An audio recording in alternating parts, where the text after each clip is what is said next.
बिस्मिल्लाहिर्रहमानिर्रहीम। अस्सलामुअलैकुम स्टूडेंट्स।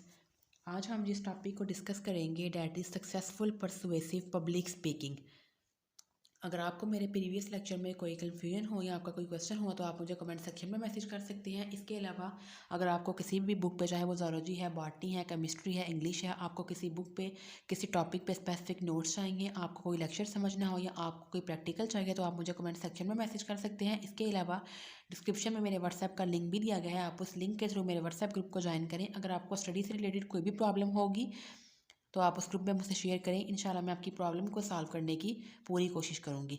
तो स्टूडेंट्स, आज का हमारा टॉपिक है सक्सेसफुल परसुएसिव पब्लिक स्पीकिंग। अब इसमें परसुएसिव का मीन्स ये है कायल करना, कि आप किस तरह जो है सक्सेसफुल आप पब्लिक स्पीकिंग कर सकते हैं, कि आप किस तरह जो है पब्लिक में आप ऐसा बोलें कि आप लोगों को जो बात कह रही हैं आप लोगों को कायल करें।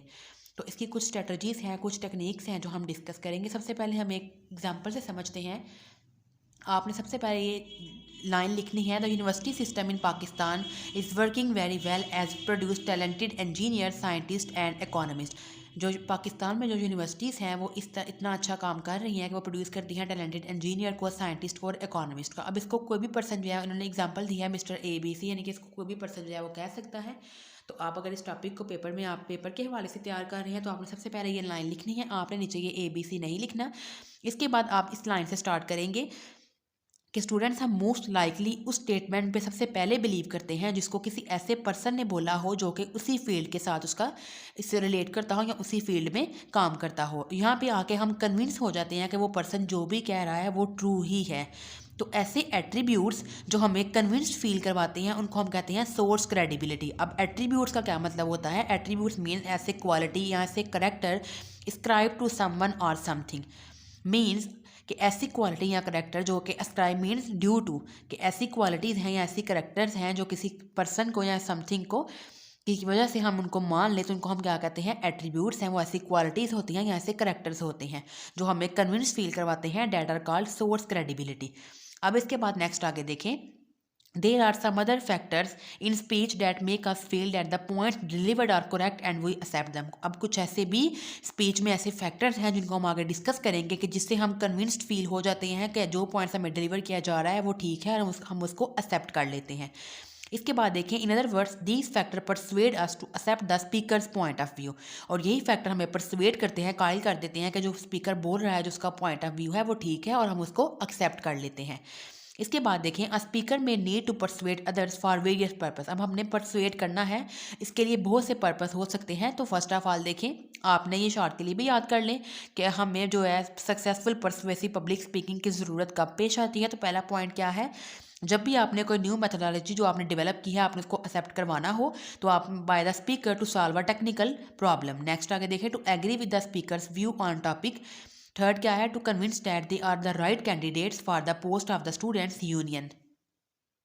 के बाद नेक्स्ट आगे क्या पॉइंट है? To motivate to take immediate action on a matter. जब भी आपने किसी एक्शन के या किसी मैटर पे आपने कोई एक्शन या आपने किसी को मोटिवेट करना है। तो देखिए स्टूडेंट्स, वो कहते हैं परसुएशन एक आर्ट है as well as psychological process भी है। देखें, ये हमेशा जो है किस सिचुएशन में अक्कर होती है? जब आपके पास एक या एक से ज़्यादा पॉइंट्स एग्जिस्ट करते हों और आपने किसी एक पॉइंट को बताना हो कि ये पॉइंट ज़्यादा एक्यूरेट है, उस टाइम पे हमें परसुएशन की ज़रूरत पेश आती है। मिसाल के तौर पर, जब हमारे पास जो है बहुत सारे हमारे देखें हर इंसान के अपने अपने व्यूज़ होते हैं, वैल्यूज़ पे, पॉलिसीज़ पे, प्रिंसिपल्स पे और सर्टेन टेक्निक्स पे।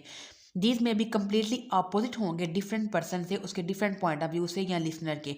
However with the power of persuasion, लेकिन परसुएशन की पावर से आप इस काबिल होते हो कि आप लोगों को अपने साथ एग्री कर लेते हो कि जो बात आप बोल रहे हो किसी मैटर पे वो बात ठीक है। हम नोटिस करते हैं कि जो हर कोई everyone among us might have been convinced और persuaded by the speaker by one और more of their following attributes. अब हम कहते हैं कि हम देखते हैं कि जो पीपल हैं वो कन्विंस या परसुएड हो जाते हैं स्पीकर से अगर आप इन एट्रीब्यूट्स को यूज़ करेंगे। तो अब देखें, पहला एट्रीब्यूट क्या है? क्रेडिबिलिटी। अब क्रेडिबिलिटी देखें स्टूडेंट्स क्या है? Quality of being delivered and trusted, कि आपके अंदर ऐसी क्वालिटी है कि आप अच्छा डिलीवर कर सकते हो और आप पे ट्रस्ट किया जा सकता है, डैट इज़ कॉल्ड क्रेडिबिलिटी। अब देखिए, as a speaker several factor जो है वो कंट्रीब्यूट करते हैं क्रेडिबिलिटी में। वो कौन कौन से हैं? Intelligence, expertise, knowledge of the subject, sincerity, trustworthiness and concern for the audience. ये सारी क्रेडिबिलिटी में आती हैं कि आपके पास ऐसी क्वालिटी है कि आप चीज़ों को डिलीवर कर सको या आप पे ट्रस्ट किया जा सके। तो ये सारी चीज़ें किस में आती हैं? क्रेडिबिलिटी में। नेक्स्ट आगे देखिए क्या है, दूसरा एट्रीब्यूट क्या है, एविडेंस। अब जो सपोर्टिंग मटेरियल है वो बहुत इंपॉर्टेंट है। अब वो सपोर्टिंग मटेरियल आप क्या क्या हो सकते हैं कि आप स्टूडेंट जब कोई स्टेटमेंट बोलते हो, आप जो बाकी जो आपकी लाइंस होंगी, जो आपकी बाकी थ्योरी होगी, जो आपकी उस लाइन को स्टेटमेंट को प्रूव करेगी, उसको आप क्या कहते हो, बाकी जितने सेंटेंस होंगे that are called supporting sentence, और जो मटेरियल होगा that is called supporting material. तो वो कहते हैं सपोर्टिंग मटेरियल बहुत इंपॉर्टेंट है। अब सपोर्टिंग मटेरियल में देखिए क्या क्या आती हैं, एग्जांपल्स हैं, इसके बाद स्टैटिस्टिक्स हैं, डेफिनेशंस हैं, एनालॉजीज हैं। तो आपने इन टिप्स को आपने माइंड में रखना है एविडेंस देते हुए। फर्स्ट देखिए क्या है, यूज स्पेसिफिक एविडेंस। आपने हमेशा कोई स्पेसिफिक एविडेंस चूज करना है। Use novel and interesting evidences that the audience can relate well to. Use evidence from credible sources. Explain clearly the point of evidence. Next आगे देखिए क्या है, रीजनिंग। स्टूडेंट्स वो कहते हैं कि जब भी आपने देखिए हमेशा आपने जब कोई भी एविडेंस दिया, अब आपने हमेशा उसका रीज़न बताना है कि अगर आप ये बात बोल रहे हो तो आप ये बात क्यों कर रहे हो, क्या ये बात एक्यूरेट है या नहीं। तो हम ऑब्जर्व करते हैं कि हमारी डेली लाइफ में ऐसी बहुत सी कंक्लूजन्स होती हैं, अराइव्ड हो जाती हैं at by the people on बहुत सारे मैटर के ऊपर। तो अब आपने क्या करना है, आपने ऐसी एग्जांपल्स देनी है लिसनर पीपल्स को, जो आपको सुन रहे हैं, जो आपकी ऑडियंस है। आपने उनको ऐसे प्रूफ देने हैं, उनको रीजनिंग बतानी है जो, और ऐसी ही रीजनिंग देनी है जो चैलेंजिंग हो, जो वहाँ पे जितनी ऑडियंस बैठी है वो उसको चैलेंज कर सकती हो। तो अब देखिए इस तरह की आपकी स्पीकिंग होनी चाहिए जो परसुएसिव हो। आवर ऑडियंस में क्वेश्चन है, हमारी ऑडियंस हमसे क्वेश्चन भी कर सकती है। In order to prove our self, अपने आप को प्रूव करने के लिए वो need to go for specific instances. Instances means मिसाल, कि फिर आपको स्पेसिफिक मिसालों की तरफ जाना पड़ता है। Our sample of specific instance must be large enough to justify our conclusions। अब आपकी जो मिसाल है वो इतनी स्पेसिफिक और इतनी लार्ज इनफ होनी चाहिए कि वो आपकी कंक्लूजन को जस्टिफाई कर सके। नेक्स्ट आगे देखिए, we can also reason from principle that is form a general statement। this method of reasoning move from general to specific। आपने जनरल से स्पेसिफिक की तरफ जाना है, जो हम पहले भी डिस्कस कर चुके हैं। when both our general principle and specific ideas are soundly based we may have more chances of persuading our audience। जब आपके दोनों जो प्रिंसिपल हैं, जनरल भी और स्पेसिफिक भी, वो आपने अच्छे तरीके से आप एक्सप्लेन करोगे तो आपके मोर चांसेस हैं कि आप ऑडियंस को परसुएट कर सको। लास्ट वन देख लें स्टूडेंट्स, इमोशनल अपील।